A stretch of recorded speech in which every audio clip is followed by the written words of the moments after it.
they moved our flag. Oh. We're gonna have to turn and face the camera.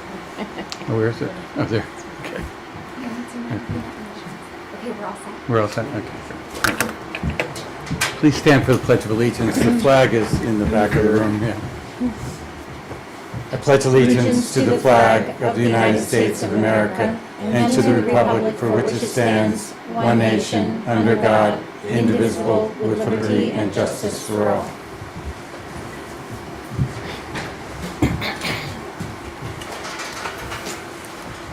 Trustee Cheney? Here. Trustee Foster? Here. Mayor Newhart? Here. Trustee Calora? Here. Isabel Hayes? Here. Benjamin Gailey and Trustee McKnight are absent.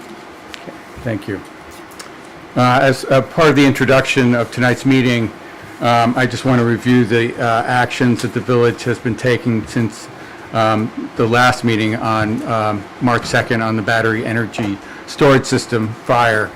The first thing was that violations have been issued to Convergent Energy and 28 Church Street, the owner of that property.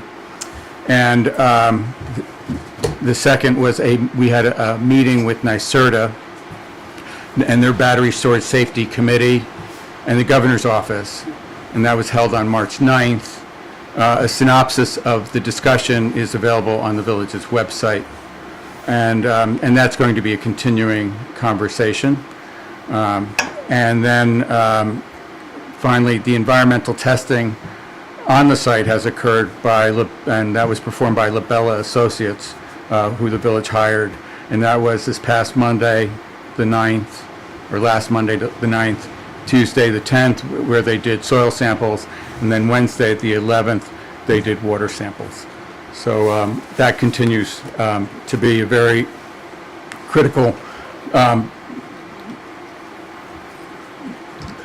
really a critical piece for us, and we will continue until everything has been exhausted.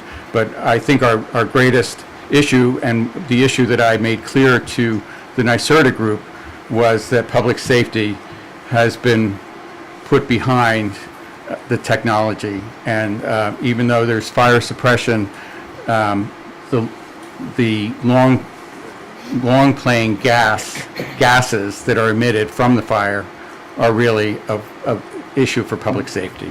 So that conversation will continue. May I have a motion to accept the minutes of February 17th, 2026 and March 2nd, 2026? So moved. Second. All in favor? Aye. Aye.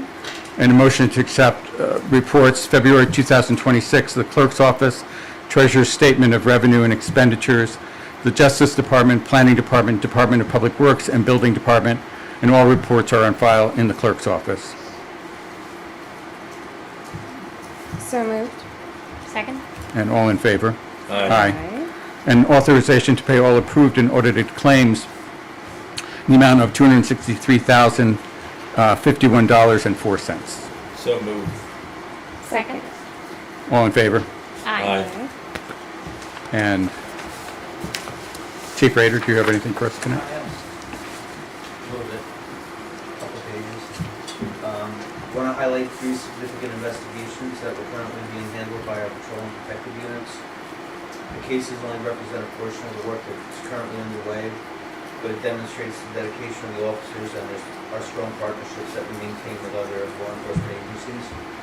The first was an armed robbery that occurred here in the village on March 9th. We received a call that it had occurred on Maple Avenue. Our officers and detectives were able to quickly identify several suspects believed to be involved and determined that they were located in the Port Jervis area. Later that evening, with the assistance of the Port Jervis Police Department, we executed a search warrant at a residence on Barcelona Street. During the operation, evidence related to the incident was recovered. 3 individuals were transported back to Port Jervis Police Station for questioning. As a result of that, 2 individuals were arrested and transported back to our station for processing. They were charged with 2 counts of armed robbery, 3 counts of grand larceny, and 1 count of criminal facilitation. We're still actively investigating that, and additional arrests are anticipated. Wow. On February 27th, Officer Matt Leah conducted a traffic stop on South Main Street in Village of Florida for several vehicle and traffic violations. During the course of the stop, Officer Leah discovered evidence of several criminal offenses. The driver and the 2 passengers were subsequently arrested and charged with possession of fentanyl, criminal possession of stolen property, which included 15 stolen checks and several credit cards, criminal possession of forged instruments, which were driver's licenses, identity theft, unauthorized use of a motor vehicle, and multiple vehicle and traffic violations. That investigation is always ongoing, and that's with local, state, and federal law enforcement agencies on that. Lastly, in January of 25, we received a complaint regarding possible fraud involving the PA Fullerton Insurance Agency. Our detectives initiated an investigation which to date has identified more than 20 victims, and that number is continuing to grow. On January 8th of this year, a search warrant was executed at the business to obtain documents, electronic devices, and other evidence relative to the investigation. The town of Warwick Police is working closely with the Orange County District Attorney's Office on this investigation. The charges are pending. We're asking anyone who's conducted business with this agency and believes they may be a victim to call our detective unit at the station 986-5000. These cases just highlight some of the hard work, professionalism, and the diligence of both the patrol and detective units, and also the cooperation that we receive from our local, state, and federal law enforcement partners. The Junior Police Academy summer dates have been announced. The first session will be July 13th through the 24th. The second one will be August 3rd through the 14th. We're going to post additional information on our social media, and I will make sure you get an invite to both graduations. Thank you. And then finally, we got invited this month to all 4 annual dinners of the fire departments within the town. During these events, we want to honor the outgoing chiefs from Greenwood Lake, Florida, and Warwick for the strong working relationships we've had. They went out at the end of December, so we'll be presenting something to each of those chiefs as well, just to thank them for their cooperation. Great. And that's all I have, unless you have any questions. No, Thank you. questions? No? What was the name of the agency again that is being investigated for fraud? BA Fullerton? E. Fullerton? BA. Okay, BA Fullerton. They're on 94 South in North Florida. Okay. 94 North rather, Florida Plaza. And then next month I'll give you our stats for 2025, and then also go over stats within these. Great. Thank you very much. Thank you. Chief. Yes. Thank you. The next thing on the agenda is a public hearing. If you would read the public Sure. statement. Public notice is Notice. hereby given that there has been introduced before the Board of Trustees of the Village of Warwick, New York on February 17th, 2026, a local law titled Applying Zoning Designation to Village View Estates Annexed Parcel, which local law would apply the Village of Warwick Residential R zoning district designation to the annexed parcel from the town of Warwick into the Village of Warwick, currently identified as Town Tax Map Number 43-1-4.2. A complete copy of the introductory local law is available for inspection at the village clerk's office.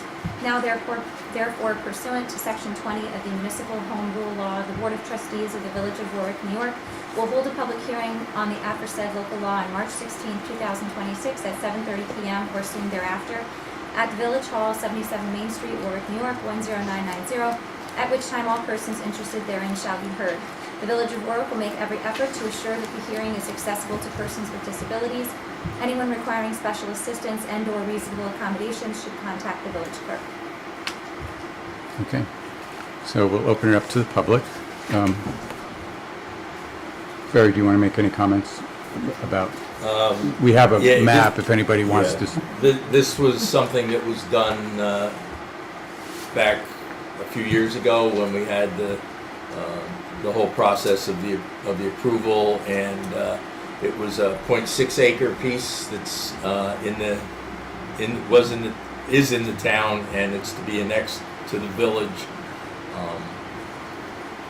And Isabel, was there any? I guess it was just I won't call it a formality, but it's everything was done except the final step or two in the process, which involves filing it with the county clerk. Yep, so it received site plan approval back when it was first introduced and discussed and everything. So this was just sort of a last piece to make the process final. Yes, Eugene. Hi, Eugene Mara, 52 Woodside Drive. So I have a comment and a question. That's it. So the first comment is that we understand that this sliver has already been, is about to be annexed, and which we are well aware that that was already previously approved. Makes a lot of sense to bring it from the town to the village. And that the law is about assigning the category of zoning so that it matches the rest of the village parcels. Is that Correct. That being said, I just want to make a statement as a reminder that there is a restrictive covenant as part of the approval where no town property that's owned by this particular builder can be annexed into the village. So that's just a statement and by way of a reminder as well. I don't know how that's being addressed when it comes to the water tower that's been discussed. And I don't know if the board has any updates about that you can share. So that's the comment I wanted to make. The question is, now that the tree clearing has begun as of Friday, what is the frequency and obligation on the part of the village for their engineer and inspector to oversee the tree clearing as well as the building? And I raise this because, as the mayor is aware, there was an issue on Friday within the first 15 minutes of the builder being there, violating the wetlands and restricted area. And although he was informed of that, and it was violated by bringing heavy equipment onto the property, one piece, he was reminded that that is all wetland area. He proceeded to bring a second piece of heavy equipment through the wetlands.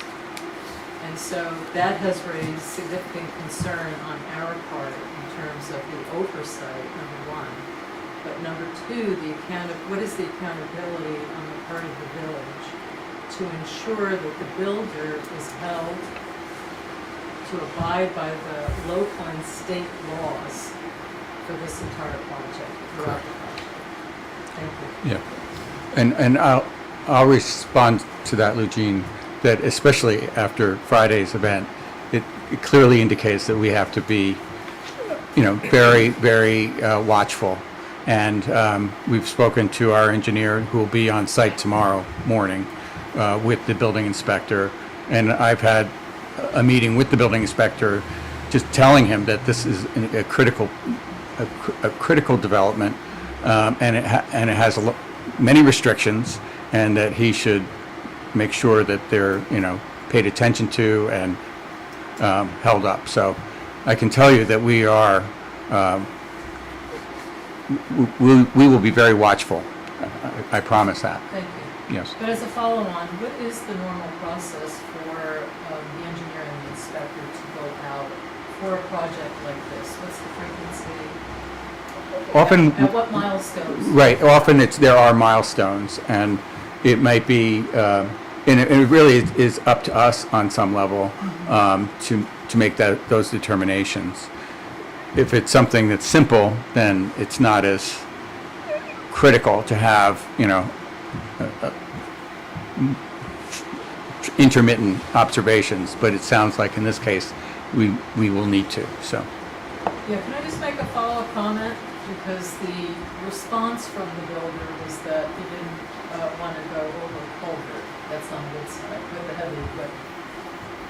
But the builders owned this property for over 20 years. I believe, that's an estimate. So, well aware that there was a culvert there.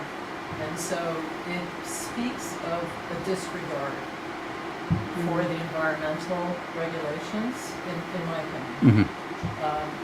And then when he was reminded about it with the first piece of heavy equipment, he went ahead and just brought the second piece of heavy equipment right through the second room again. And Yeah. so I think it was important that we share that with the village.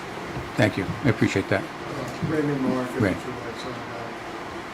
My question is that now that this project is starting, and being involved with this for 20 years, that the planning board, paperwork and everything is quite involved and complicated. Does the engineer review this document prior to the building, that all the restrictions and all the things that have been placed upon the developer, or is it as we go? No, yes, he does look at it very carefully.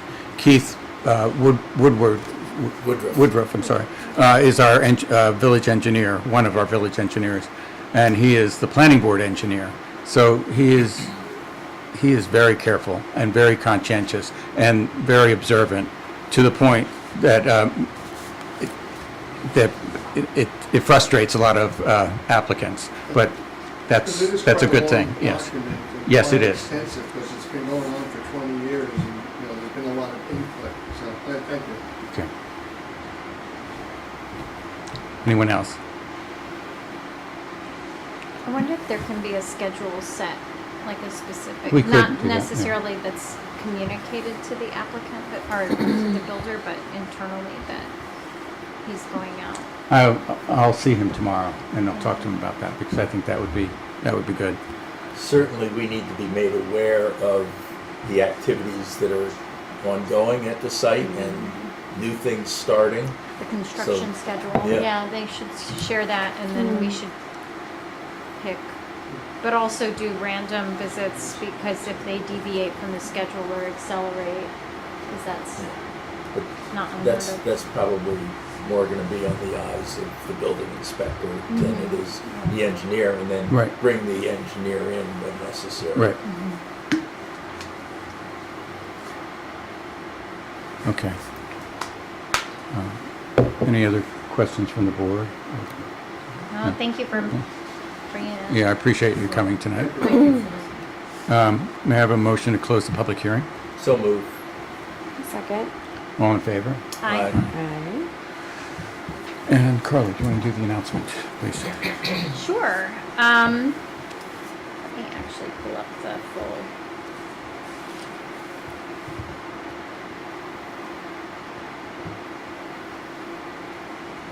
Sorry, just bear with me. That's okay. Yeah.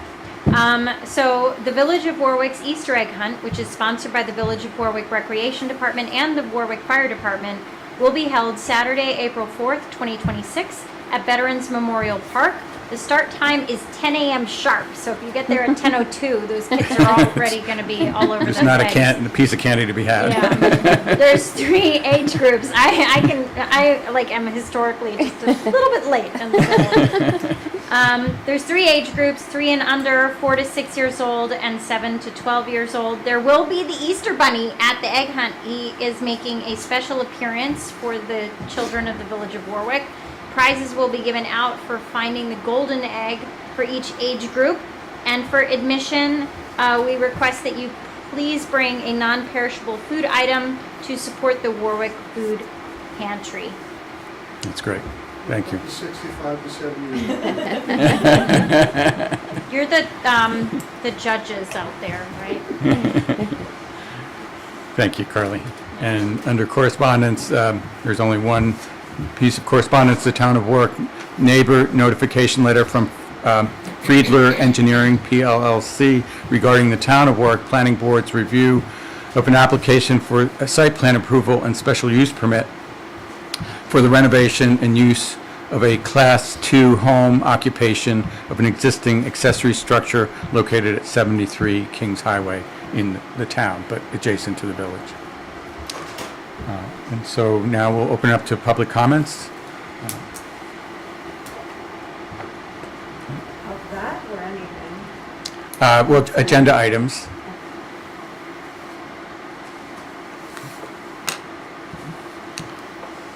Anybody? Okay, so we'll move on to motions. Trustee Cheney? Yep.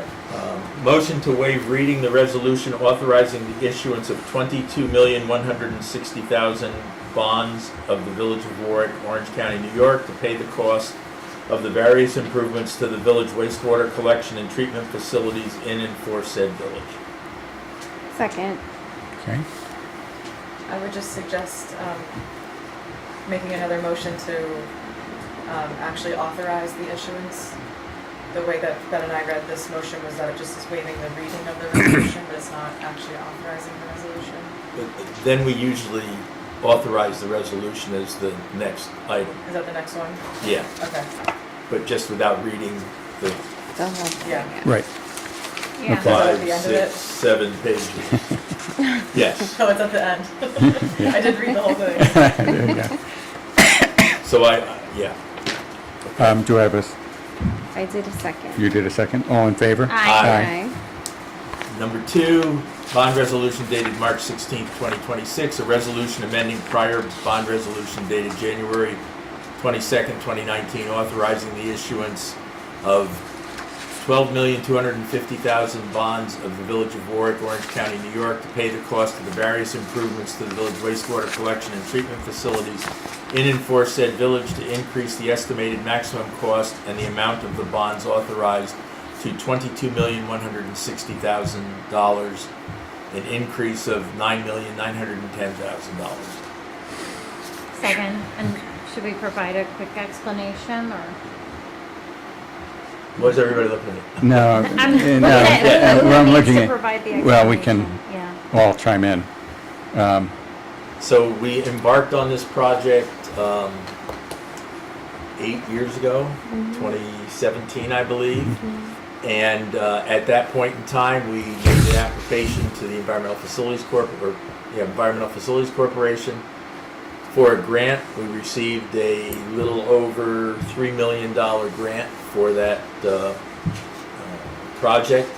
And in the intervening time, given all that's occurred from COVID to tariffs and just inflation in general, the costs obviously rose significantly. We had been kind of updated along the way. Not the most recent update, which came the day of, but a few months prior to that, it was about a $15 million, not full project, but $15 million for the 2 construction projects that we're embarking on and that we've received bids for. And those came in at about $18,500,000. So those were even significantly, and I call that significant, over the engineer's estimate. So we have, in addition to the $3 million, in 2017, the village pierced the tax cap, raised money, put money aside. Basically, we've been putting money aside to the tune of a little under $500,000 a year, which was what we were anticipating the annual principal and interest payment was going to be on the bonding we were going to need to do. And so in the intervening time, we basically, by the time the project construction is completed and we're ready to go out for the long-term bonds, we'll probably, I anticipate we'll have $6 million to further defray the cost. So at that point, we bond for whatever the balance was, and based on the $500,000 a year, which we've already accounted for and are receiving on an annual basis, it's been calculated that the number of years for that to retire that debt would be in the range of 24 years, which is not unusual in terms of time-wise for the life of the facility we're constructing. A lot of times you'll see those have a 30-year bond life. And I think, the mayor and I have talked about it. There might be some ways in which we can look for further funding, which we're aggressively doing. I don't know whether you want to talk about that a little Well, bit. just quickly, that we will be going back to the EFC to re-examine the project, and hopefully that there'll be some funding available through the state, specifically on that. Of course, we've reached out to our state representatives.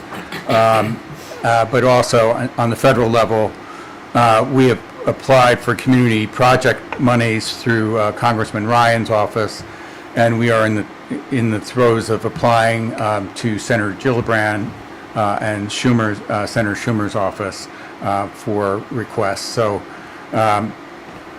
we're going to be relentless, because the more we can find grant money and bring down that number, the less years that this project will have to be paid for. So, And we're going to be eligible for very low, Right. no interest and very low interest long-term financing through EFC. which was not the case when we first started, which Right. was interesting.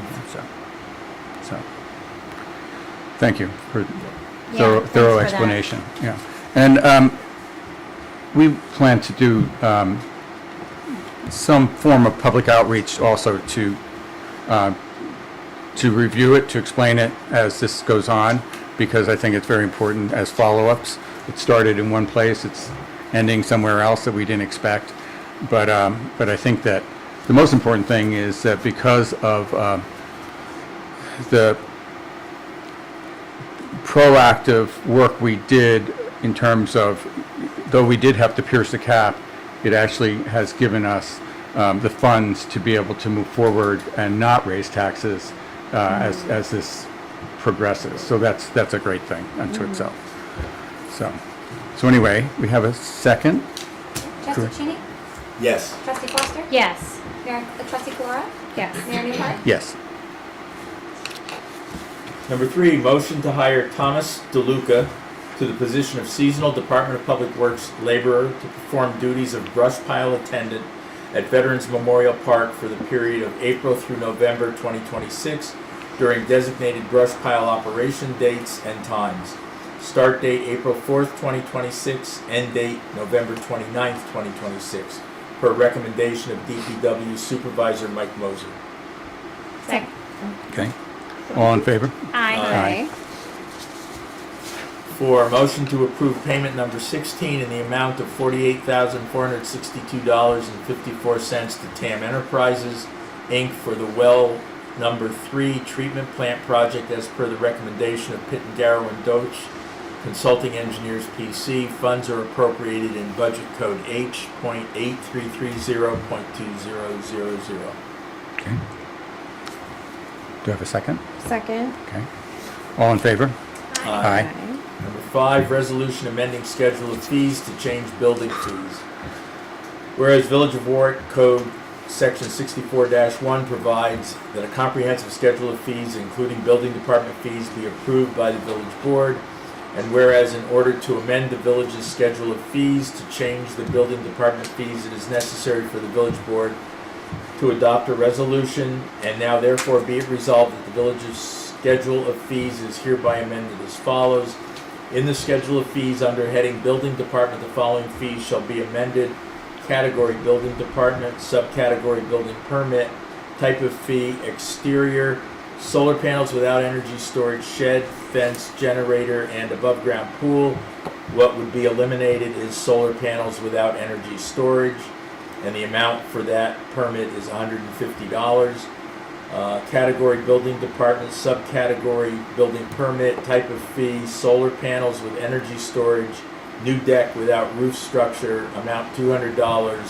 What's being stricken from that is solar panels with energy storage. In the schedule of fees under heading Building Department, the following fees shall be added.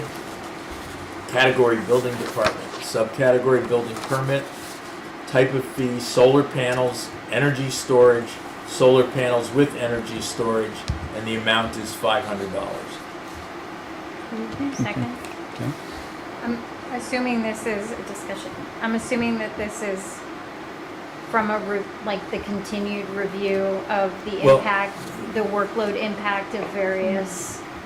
Right. The primary thing that initiated this was the need to go to an outside consultant to get support for the anything to do with solar panels and energy storage on a kind of a small basis or an at-home basis. And so the fee that we've gotten from the consultant is $250 per review. And so that was the need to increase it to 500. Okay. Sure. Thank you. Okay, we have a second, it's a, Roll call. Okay, trustee Cheney? Yeah. Yes. Trustee Foster? Yes. Trustee Flora? Yes. Mayor Newhart? yes. Me. We're gonna be here for a little bit. Motion to submit a 2026-2027 Local Government Records Management Improvement Fund, LGR MIF, grant application to support a document conversion and access project for building department records and authorize the mayor to sign the same. Second. Well, I just want to say, Raina, thank you so much for all this, mountain of work. Such a small motion for such a large project yeah. and endeavor. So, and I can't thank you enough, both you and Jen, and have been, here late, working and doing this project, which is going to be critical for our village. Thank you. You're welcome. I'm very excited about it. Yeah, these records conversion projects are really supportive Yeah. folks want to understand what's going on, and when we don't have electronic records, it makes it difficult, and having that makes it easier for us to go back, and so very much appreciate. You're welcome. The department should be using our Laserfish system within the month, really. We have user training next month, so within the next 4 weeks or so, we're just setting up the structure for the records that had just returned from the clerk and treasurer's office. So That's awesome. exciting. That's Yeah. great. Great. So we have a second. All in favor? Aye. Motion to advertise for 2 part-time clerks to perform the required 100% verification of records digitized under the current 2025-2026 New York State Archives Local Government Records Management Improvement Fund, LGRMIF, grant for the village clerk and treasurer's offices. The positions will be up to 20 hours per week for a period not to exceed 17 weeks at $17.50 per hour, funded through the $73,820 LGRMIF grant award. Second. All in favor? Aye. Motion to grant permission to the Warwick Valley Community Center to hold the Warwick LGBTQ+ Day of Acceptance event on Sunday, June 14th, 2026. The parade will step off at 11 a.m. with lineup beginning at the community center. The parade route will be as follows: Hamilton Avenue to Orchard Street, left onto Oakland Avenue, Main Street, proceed up Main Street, right on South Street, left on High Street, right onto Forrester, arriving at Veterans Memorial Park Pavilion at approximately 11:45 a.m. for the Warwick Pride Celebration event. Completed facility use permit and security deposit have been received. Approval is contingent upon receipt of proof of insurance and authorization from the New York State Department of Transportation. The Town of Warwick Police Department has been informed of the event and will assist with the parade route. Second. Discussion. I just wanted to add that the Pride event and parade every year is on the second Sunday of June, which happens to be Flag Day this year. So I have communicated with the Commander of the Legion. They have their annual flag burning ceremony. So we worked with them and the parade organizers on different timings, and so the veterans will be able to have their annual ceremony without any interruption of the parade passing. That's good. Thank you for doing that. Yeah, that was good. That's great. That's a nice way to work through it. Okay. So we have a second. All in favor? Yeah. Anything else? All in favor? Aye. Motion to grant permission to the Warwick Valley Community Center to use Veterans Memorial Park for a Warwick Pride Celebration event on Sunday, June 14th, 2026. Event set up to begin at 6 a.m. and the event taking place between 11 a.m. and 3 p.m. Cleanup to be completed, by 6 p.m. Request includes use of the Veterans Memorial Park Pavilion, restrooms, the addition of portable toilets, electricity, sound systems, tents, portable tables and chairs, temporary decorations, and use of the McFarland Drive parking lot. In addition, approximately 6 food trucks, 6 craft vendors, and 25 support organizations will be set up in Memorial Park along the roadway and lawn area nearest the pavilion. Request also includes for the DPW to provide 4 extra garbage and recycling cans, at least 80 chairs and 8 folding tables, parking cones, 1 12-foot ladder, and 4 pieces of 4x8 staging to be assembled at the pavilion by Friday, June 12, 2026, and for the DPW to mow the lawn at the community center the week of June 8th prior to the event. Completed facility use permit and security deposit have been received. Approval pending proof of insurance. Proof of insurance must be received from each vendor prior to the event. Okay, Second and discussion, the DPW only has 60 chairs, that's right. so they'll only get 60. I don't know if we have to amend it. Yeah, Okay. so I'll amend I can make an amendment to the motion for the chairs available, 60 chairs expected. Okay. Anything else? Barry? Okay. All in favor? Aye. Motion to grant permission to the Union African Methodist Episcopal Church to use Railroad Green on Saturday, June 6, 2026 from 8 a.m. to 3 p.m. with a rain date of Saturday, June 13, 2026 for a community health fair. The request includes access to electricity, a sound system with a DJ, placement of one portable toilet, and the setup of tents for the duration of the event. A completed facility use permit, proof of insurance, and the security deposit have been received. Second. Okay. All in favor? Aye. Motion to close Railroad Avenue on Saturday, June 6, 2026 with a rain date of Saturday, June 13th, 2026 from 6 a.m. to 3 p.m. for the benefit of the Union AME Church Community Health Fair. Second. Second. Okay. All in favor? Aye. Motion to grant permission to Park Avenue Elementary to hold a second grade class picnic in Stanley Deming Park on Tuesday, June 2nd, 2026 from 11:30 a.m. to 2:30 p.m. with a rain date of Thursday, June 4th, 2026. Request includes use of restrooms.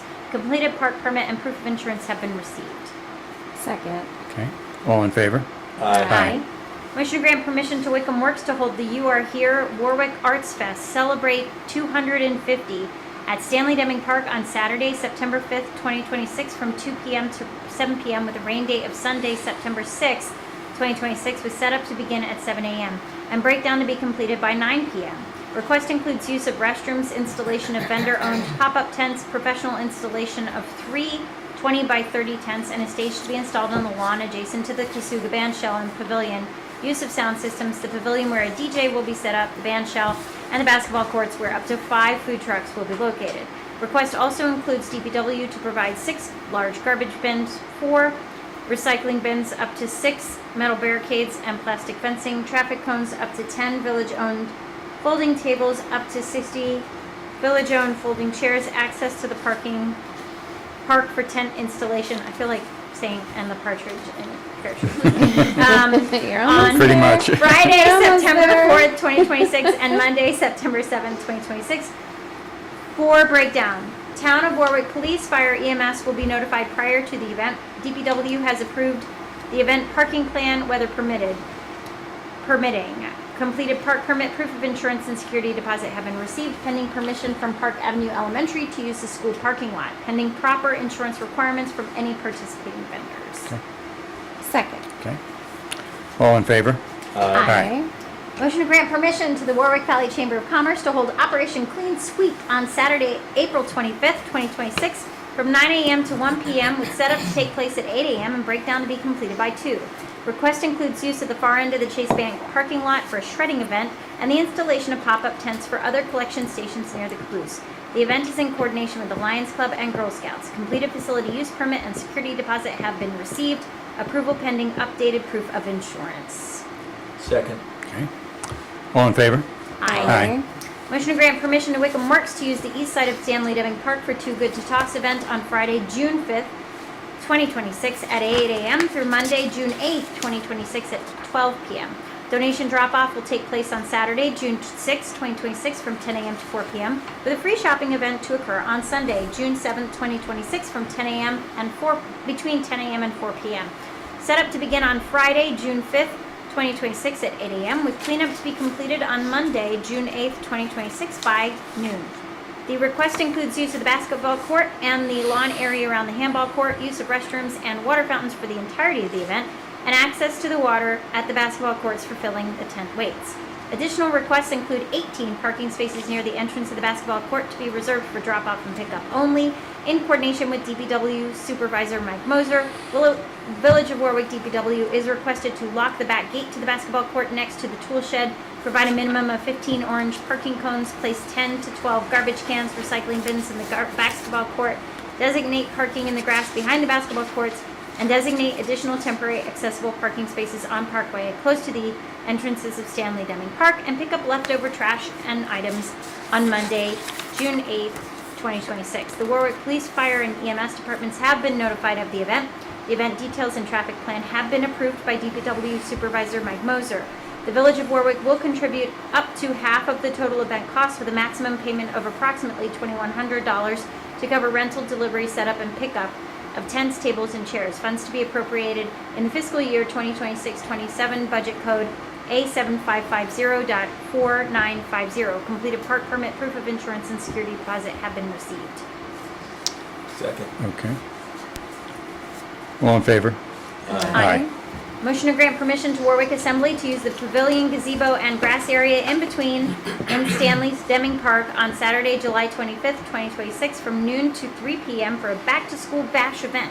Set up to begin at 10 a.m. and breakdown to be completed by 4 p.m. Request includes the use of electricity, speakers for music, restrooms, and up to 2 truck vendors, an ice cream truck and/or bubble bus parked near the entrance of the park.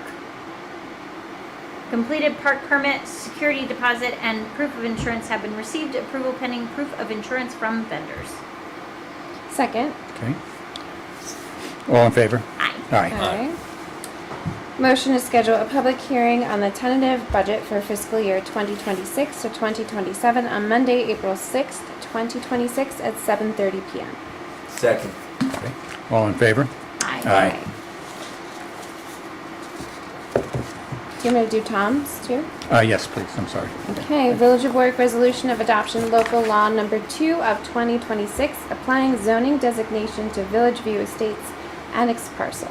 Whereas an introductory law entitled Applying Zoning Designation Village View Estates Annex Parcel was introduced before the Board of Trustees of the Village of Warwick on February 17th, 2026, and upon notice duly published and posted, a public hearing was held on March 16th, 2026 before the Village Board of Trustees, and whereas public discussion was heard at such hearing concerning the merits and environmental significance of said introductory local law. Now, therefore, be it resolved that the adoption of the local law titled Applying Zoning Designation to Village View Estates Annex Parcel is a secret unlisted action and is determined to not have a significant adverse effect on the environment. Be it further resolved that the local law entitled Applying Zoning Designation to Village View Estates Annex Parcel of the Village of Warwick be and hereby is adopted as local law number 2 of 2026 of the Village of Warwick on March 16th, 2026. Do we have a Second. Okay. Trustee Cheney? Yes. Trustee Foster? Yes. Trustee Flora? Yes. Mayor Newhart? Here, yes. Motion to return the planning board escrow balance of $596.75 to Tim and Amy Smith for site plan approval at 25 Park Avenue. All invoices have been paid as per emails from the village engineer and planning board attorney. Do we have a second? Second. Okay. All in favor? Aye. Motion to return the zoning board of appeals escrow balance of $645.57 to Tim and Amy Smith for a variance located at 25 Park Avenue. All invoices have been paid as per emails from the village engineer and zoning board of appeals attorney. Second. Okay. All in favor? Aye. Okay. There's no addendums, correct? So, No. I don't think there is an Yeah. addendum. Barry, do you have a report tonight? Yeah, a couple things. First off, while the region continues under a New York State DEC Drought Watch Advisory, which is the lowest of 4 levels, or I guess second lowest of 4 levels, that the village's reservoirs are full and overflowing, and they've basically fully recovered from the drought conditions that we had been experiencing, and that was due to recent precipitation and the snow melt. As a result of this, the village is discontinuing the voluntary water restrictions that we had put in place. Although we do continue we encourage customers to continue to conserve water.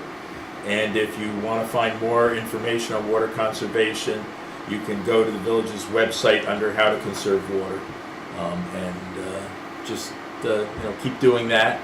We will miss the revenue, but not as much as we miss the water.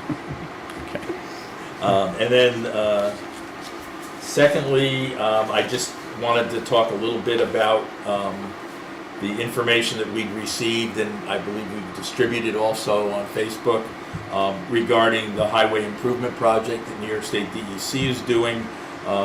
March and April of this year are going to be very busy, and it probably is going to extend even to June, July, and August. But the projects that they're doing in and around the village include a box culvert that's under Route 17A just before you get to the entrance of Homestead Village Drive.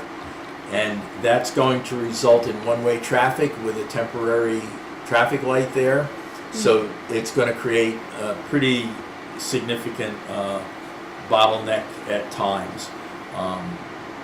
There's also a culvert, but it's south of the village on 94 by Barrett Road.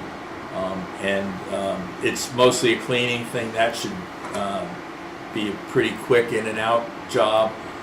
The box culvert by Homestead Village, they're thinking that that work's going to continue through June. And they're also going to be working on the traffic circle, the rotary at the intersection of 94 and County 1A. That's underway. They're doing final relocation of the overhead wires. And then once that work is complete, they'll begin construction of the traffic circle. And the anticipation is that there will be a need to implement a detour around that project. And as we get more information as to the specifics of the detour, we'll let you know. The mayor's been in contact with the DOT project manager regarding that, trying to work things out that we feel would be in the best interest of the traveling public. And then there's another part of the project is the sidewalk construction in the village of Warwick, and I believe the sidewalk replacement is pretty much done, but they're continuing to construct the ADA ramps, and so it's not going to have much of an effect on the vehicle traffic, but it is going to affect pedestrian traffic at various locations within the village. And then later on in the summer, there's another culvert replacement, or sometime during the summer, there's a culvert replacement on 17A near South Street. Larry's Deli. It's, by Larry's Deli. That's going to begin on Friday, June 19th, and full road closure with a detour on that one. So I believe they'll be using Lawrence Avenue as part of the detour. And that's timed to be done by the end of August. So once school's back in session, it'll be done, and the detour should be out of there. What about the sidewalks from Oakland to South Street? That's going to be done. That's when they're going to do that as well. When they're doing that culvert? that Okay, that culvert. makes sense. Yeah. And then the last piece in the village is the intersection of Colonial Avenue and Route 17A and 94. They have to relocate the overhead wires and also decommission the pump station. And I think we're very close to being ready to help make that happen with the new pump station that's been constructed on Grand Street. So that's going to take about 2 months, they say, and that will involve daily interruptions to traffic and pedestrian. But the final product there, I think, is going to be very A lot easier. exciting, and Yeah. especially for pedestrians, there's going to be obvious ways to Correct. navigate that on foot. That's great. Yeah, it's good. Thank you. It's quite a project, yeah. Yeah, thank you both for Yeah. driving that coordination. Great. Carla? Yeah, I guess just a quick update. Some folks may have seen and participated in the public meetings that took place over the course of the last couple weeks in each of the 3 villages. We got a lot of really good feedback. I went to all 3 of them, and we've been making little updates, update videos so that people can stay abreast of what's going on with the project. And so we now have social media up, and we're getting better at it, but it's not perfect with the social media. Yeah. Yeah, but hope folks will like and share that information. It's not just for fun, although we try to make it fun. We're trying to kind of increase awareness around some of the issues and the facts and the feedback that we've been getting. Very good. Thank you. Thank you. Mary? Yeah, I have a few things. First off, the village newsletter is out and available. There's copies available here at Village Hall. The summer concert series schedule is being finalized, so I just want to say this year they're doing a new policy, which is no repeats. So they're not booking performers in successive years. So this is to diversify acts, attract a different demographic, and showcase different artists. So far the lineup looks really great. I'm looking forward to it. Yeah, it does. Under my youth liaisonship, I attended a few weeks ago the Warwick Valley Prevention Coalition Youth Summit. This is a great thing they did this year. They invited 50 middle school and high school students to gauge what kind of issues they're facing, so they can then tailor and build their programming according to their feedback, which is a great experience. Yeah. And then yesterday we attended an event, Youth Unite, that was an idea from one of the SILA students, just to bring people together and share cultures and food and dances. It was really nice. Beautiful. It was beautiful. Rec program sign up opens May 9th at 9 a.m. And I just wanted to share some news. I was introduced to a theater camp director who is having the theater camp up at Mountain Lake Park this summer. It's Ghost Light Theater Company. They're based in Manhattan. It's a great group. My sister and brother-in-law know them well, and they still have spots available for 9 to 17-year-olds. You can go to their website, which is ghostlighttheatercamp.com, to learn more. That's great. That's good. Okay. I wanted to address one thing, especially tonight. We had an agenda full of facility use permits and park uses. And a question that has come to our office here, my office, the clerk's office, is that in relationship to political rallies, why isn't there a permitting process?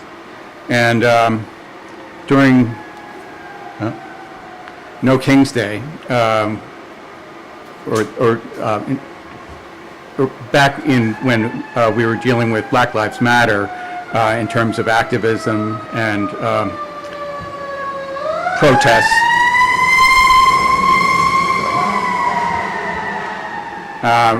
we reached out to our legal counsel, and we're told that basically First Amendment rights trump everything in terms of permits and insurance.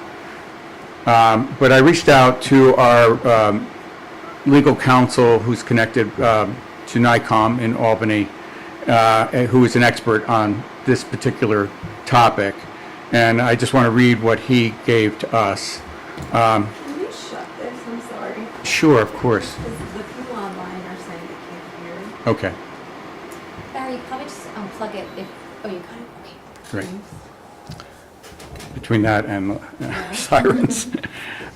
Individuals engaging in protected First Amendment activity are frequently not subject to the same types of regulations that are required for other types of mass gatherings. Stated differently, the right of an individual to exercise their First Amendment rights cannot be made dependent upon their ability to provide insurance. The village may impose reasonable time, place, and manner restrictions. However, places that have generally been recognized as traditional public forums, example sidewalks, parks, the village green, village hall steps, etc., have special constitutional protections. As a general rule, protests in these areas cannot be required to obtain a permit in advance of the protest, as it is considered a prior restraint. There can be exceptions to this rule. For example, to the extent people want to march in the streets, also location that has a history as a traditional public forum, because local government have an interest in public safety, as well as other uses of the street, example, traffic. A local government could impose reasonable regulations. Similarly, while parks are traditional public forums, a local government may have concerns about damage to the park's infrastructure if too many people participate in the protest.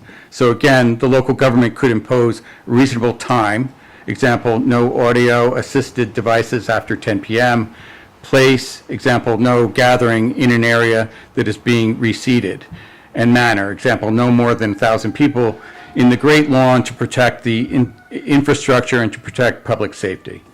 Regulations for regulations for protests in the park. Moreover, in this day and age of social media, frequently there are no identifiable organizers. As an aside, you might want to watch the documentary Trainwreck Storm Area 51, which is an example of how social media can lead to protests and events that have no coordinator or responsible party.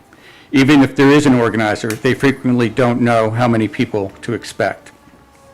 With that said, my recommendation is to work with the organizers, if you can find them, to address as many potential issues as you possibly can. And myself and the chief actually have had conversations with the organizers of the No Kings rally that is anticipated coming up. Who did you have a conversation with? With some members of, You don't know. no, they're indivisible. The national organization or the local It chapter? was the local chapter, the Hudson Valley chapter of the Indivisible. Okay. And we have asked them to, initially they came to us with, and told us that the rally was going to be in the afternoon on Railroad Green. And after many conversations with them, they are now going to have the rally earlier, much earlier, from 9:30 to 11:30 on Railroad Green. We originally did not want them to have the rally on Railroad Green. We asked them to move it to Memorial Park, which we thought would, in terms of public safety, would be a better option, but they then refused that. Publicly, So, no consequences. well, we are very, concerned because of supposedly the amount of people that may arrive. The chief is definitely been doing the outreach to other police forces to make sure that we have enough people, enough watchful eyes on this We're activity. developing an operation plan for it. Yes, exactly. Which will be similar to the plan we developed for the event in October, just this time allowing for potentially more people. So, it is, I think it's frustrating because, people have to go through hoops of fire to have an event in our village, but then, things get thrown out the window when something like this happens. So I can definitely understand why people are questioning it. But there is, political rallies are very different than a health fair or any of the other activities that we allow. So with that, we'll move on to public comments. I appreciate appreciate you touching base on that, but a lot of what you said ties into what I'm gonna say. Okay. I typed it so I don't forget things. I'm gonna try to keep it like under 2.5, 3 minutes. I talk fast.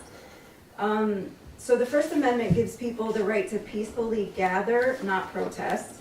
It states Congress shall make no law abridging the freedom of speech or press or the right of the people to peaceably assemble and to petition the government for redress of grievances. There seems to be a lot of confusion around this lately in Warwick. There's currently a group of agitators, I'm gonna call them what they are because a lot of them are not citizens. They're organized by Don Kilcoyne, who holds a position on the board of the Warwick Democratic Party, and by Indivisible, a national organization, and the founder of the local chapter is also a Board of Ed member unless she stepped down, who on Saturday stand on both sides of Main Street, blocking residents from walking by to get to and from local businesses. They shout, they disrespect the American flag. Their signs make absolutely no sense. There's no grievance that they're specifically asking to be rectified. They encourage people to honk, they give people the middle finger. There's absolutely nothing about Saturdays that's peaceful or asking for you to address any of their grievances. There is no grievance, this is organized chaos. April of 2025, there was a hands-off rally, very well documented, and in a meeting on the village board in May of 2025, you guys stated more than 600 people attended and the local police could not handle that. I was present at that event. I interviewed several people at that event, and I documented the number of out-of-state license plates at that event. I was told verbatim by one person, we came here from Newton, we're late because there's nowhere to park in this back whole town, but it's the cleanest place to protest, and we're actually gonna make a day of it, and after this, we're going to Goshen also. I was then called a Nazi by another protester, not from here, when I asked why they all had conflicting signs and what exactly did hands off mean. And then when I explained to them that that really didn't make any sense because I'm Jewish, they told me then I should go kill myself and save them the trouble. So again, I asked, how is this peaceful and what was the grievance that they're asking to be redressed? Local businesses on Railroad Ave were disrupted during the hands-off event. People were standing on the corner. They were almost hit by vehicles turning on and off the road looking for a place to park. There was also a No Kings event hosted that same year on the same day as the Firemen's Parade. I had no idea this event was going on, but the Firemen's Parade had to get permits, insurance, apply through the village, jump through all sorts of hoops, but the No Kings event did not. The only way I knew that this event was happening is my son is in the fire department. He is a minor. And he had called me concerned that he couldn't get back to his vehicle because they brought the trucks from one department to the other to clean them before their parade, and there was traffic, there was roads shut down, the fire department was blocked, so God forbid there was a fire, they had no way to get through to there. So I told him to walk to Dunkin' Donuts and I would meet him there. While in Dunkin' Donuts with my other 2 children, there was a man from Connecticut screaming at a woman from Florida, New York, literally in her face while I was paying at the counter and my kids were present. He didn't live here, he wasn't being peaceful, and he was literally in that woman's face about to physically assault her until I, another woman who lives here, got involved. So then I went outside because everyone in Dunkin' Donuts is minors at this time, they're teenagers, not equipped to handle this. And when I crossed the street to go speak to an officer that was by the post office, I was almost hit by a vehicle. Then I was told by that officer to go speak to Chief Rader, who was standing by Village Hall. So I crossed back across the street to speak to the chief, who was standing with another officer and looked extremely overwhelmed, as anyone would in this situation. And when I explained the situation to him, he didn't move. He said thank you. He didn't radio to anybody, but I don't think there was anyone for him to radio to. So on my way back to my car after I met my son, now I'm in front of CVS, there's an elderly woman that I watched fall to the ground. Her friend that was with her said that they were hired by Indivisible, again a national organization, to monitor traffic and tell people to stay on the sidewalk. Her blood sugar became low and she fell and banged her head. Someone from TD Bank came out to give her candy to help her sugar. The ambulance was unable to get through because the road was closed and there was so much traffic. The EMT had to literally run down Main Street from Warwick Nail Salon with his equipment. because the woman was on the ground that whole time. The young police officer standing with her didn't seem to understand that they shouldn't move her, but there was also a nurse standing with me, thank God they explained this to her. And I don't know if you're aware, Mayor Newhart, but your name is mentioned over 25 times in the MAGA Free public Facebook group, and before they went through and deleted it, because I had mentioned this previously. And they constantly refer to you as their friend, their ally. This group is publicly run by the Warwick Democratic Party. 2 members sit on the board of the Warwick Democratic Party, Don Kilcoyne and Lauren Batoski. And I'm only asking you this because in your meeting May of 2025, there was comments back and forth about permits and the way they were applied and how they were applied and used and notifying the police department. And you had made a statement, which I believe is public, you can look for it, that said you didn't have to notify the police because the police monitor social media. I think that's absurd, and I think every time that there's an event of this magnitude, the police should be notified. And I think in the same aspect, you can also go on social media and read the things in this group. Stephanie, just, can you let us know ultimately what you're asking of the board? Because I'm I'm not. almost done, I'll get there, it'll be very clear. So not only are you allowing this unsafe situation to escalate repeatedly every Saturday because everything they do constantly escalates, but now you're calling this their First Amendment right. This is not a First Amendment right. And I think that you should really look into this group because as you just said yourself, you asked them to move to another location that would be safer for everyone to monitor, and they blatantly said no. But aside from blatantly saying no, they said it's not a protest if they're not making everyone uncomfortable, disrupting business and screaming. Then they made mention to the DPW trucks that you guys tried to make them safer with by blocking Railroad Ave. They didn't like that because people couldn't see them. They made mention to the poles that you put in Railroad Ave because when you put them up to block traffic again, people can't see them because their goal is to go into the street. They also made mention that if you forced them to stay at the park, they were gonna host their own impromptu parade, disrupt traffic. They said they were gonna host several different protests all over Main Street, so that way our police, that's already not large enough for an event this size, wouldn't be able to stop them. So again, nothing is peaceful here. There is no grievance. Their goal is to disrupt. And the longer this goes on, the worse it gets. So Don has publicly said that he is an activist. He said his goal, it's not anything local, there is no grievance. His only goal, and these are his words, you can look up everything I'm saying because they're public, they like it that way, is to let everyone know that the Democratic Party is not asleep any longer. And again, these are his words, the LGBTQ community, his misfit toys are also awake. So again, what is the grievance that these 2,000 people are coming and asking you to help them with? Because that's what the First Amendment says. There isn't one. And these 2,000 people coming out of this group, 5% are residents. You can look that up too. I'm not making that up either. So by you saying this is not your problem, it's their First Amendment right, you're not only continuing to allow Warwick to be held hostage, but then you're putting all of this on the police department, and the police department's hands are tied because they have to follow what the village mayor says to do. And now you're saying that you've consulted with an attorney who's saying there's nothing you can do, which I know is not true. Because any event, local code says over 200 people needs a permit and insurance. New York State law, I'm pretty sure, says anything that disrupts traffic needs a permit, insurance, you have to go through proper processes. Any parade needs the fire department, the EMS.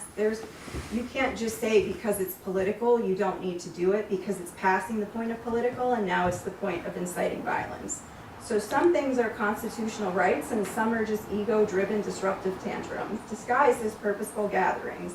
So I want to remind you, when something stops being a First Amendment right and starts being a crime, when a group is calling for harm to citizens and business, that's considered incitement. Advocating for others to engage in lawlessness is a crime. Additionally, a true threat, such as those being posted on a platform called MAGA Free Warwick, that's public and ran by Lauren Batoski, Don Kilcoyne, and Christopher Keelty of the Democratic Party, is no longer considered free speech and an amendment right.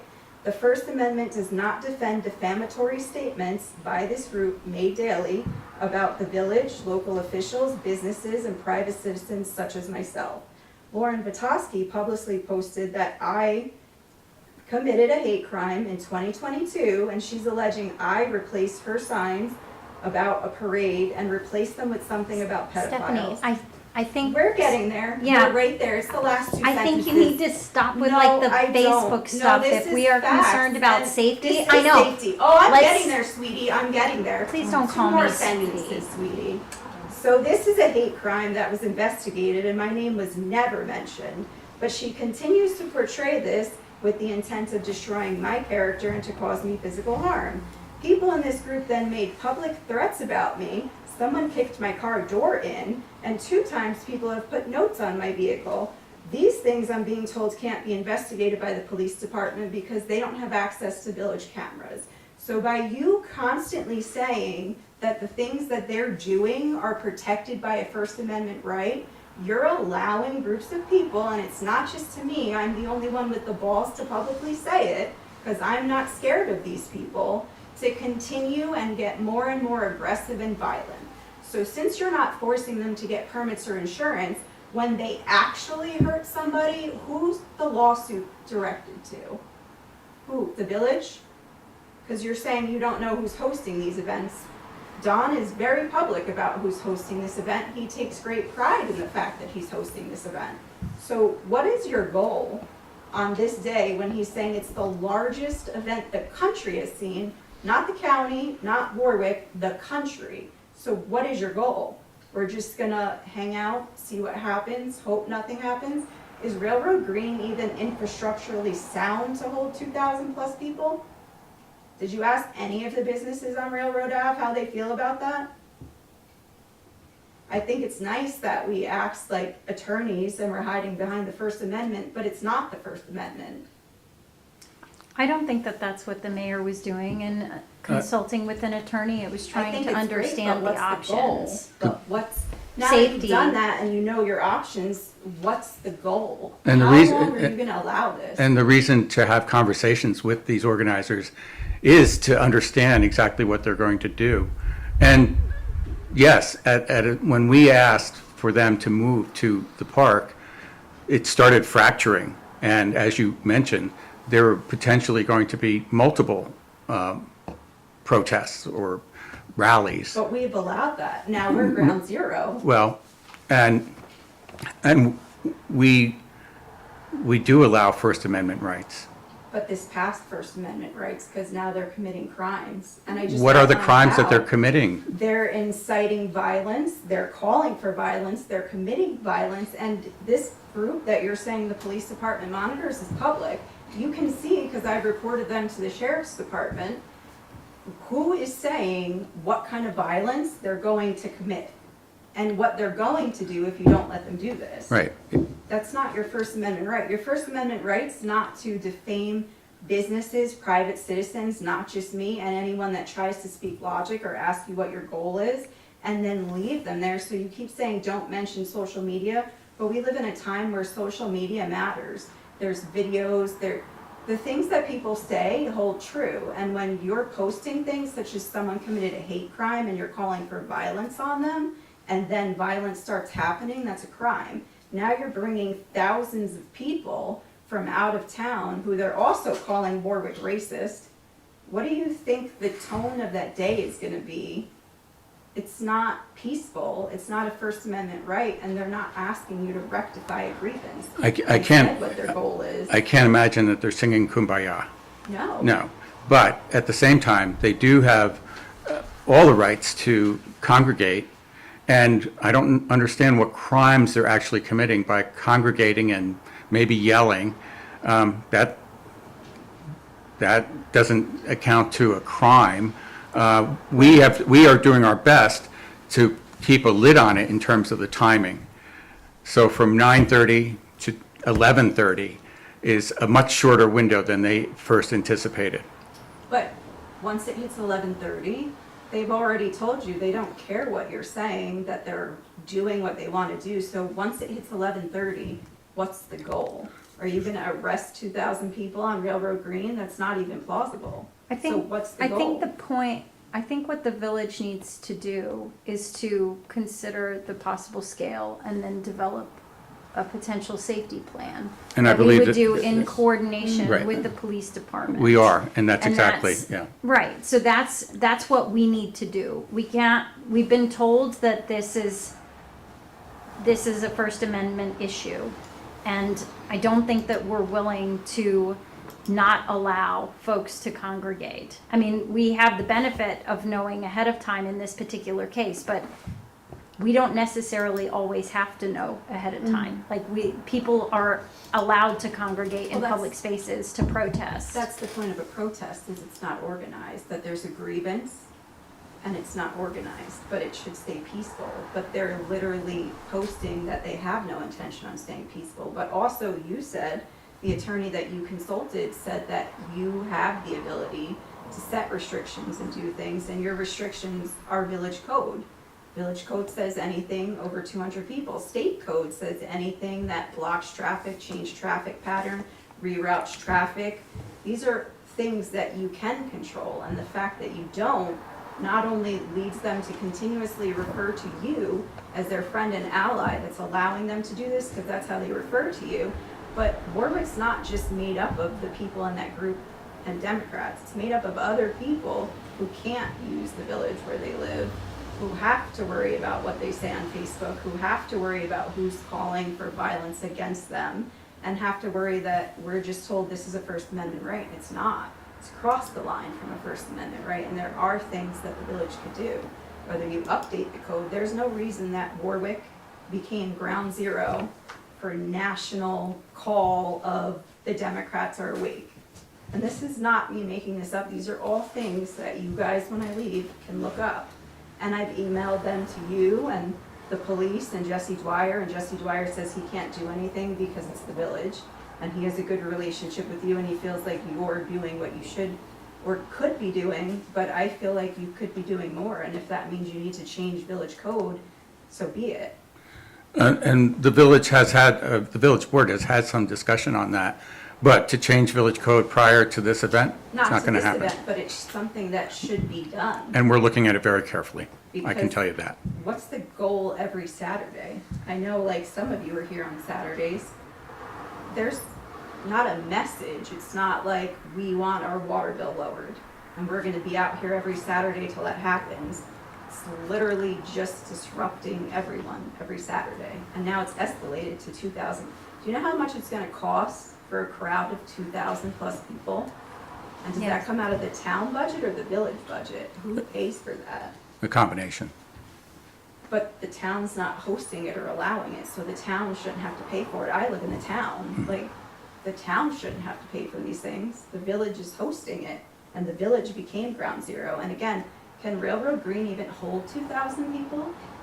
The village isn't hosting it. I think that that's kind of a misstatement, but I think that we need to take everything that you've said into consideration and talk and investigate any threats of violence There's a and lot of threats of continue violence. to plan for the safety safety. of folks on that particular day. Yeah. And maybe going forward, so it doesn't happen again. Next year, maybe it'll be 5,000 people. Warwick cannot hold this amount of people. Railroad Green cannot hold 2,000 people. Cars that are parked illegally should be towed. That has nothing to do with a First Amendment right. Tow companies should not be told to stand down on the day of events like these. You've already seen, God forbid, that lady cracked her head open. How was she gonna get to the hospital? The EMS couldn't get through. If there was a fire and someone's house burnt down and the children got killed because they blocked the fire department and couldn't be towed, these are things that can set the precedent and things to be changed. Okay. Thank you, Stephanie. Thank you. Okay. Comments from the board?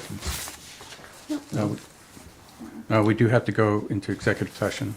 Do you have the?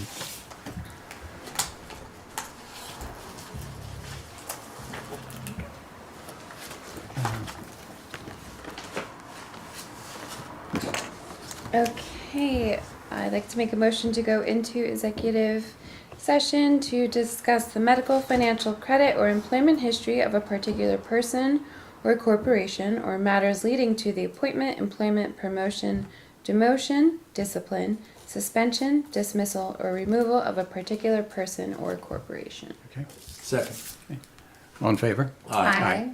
And when we come back into session, we will adjourn the session. We have no more business tonight. Thank you.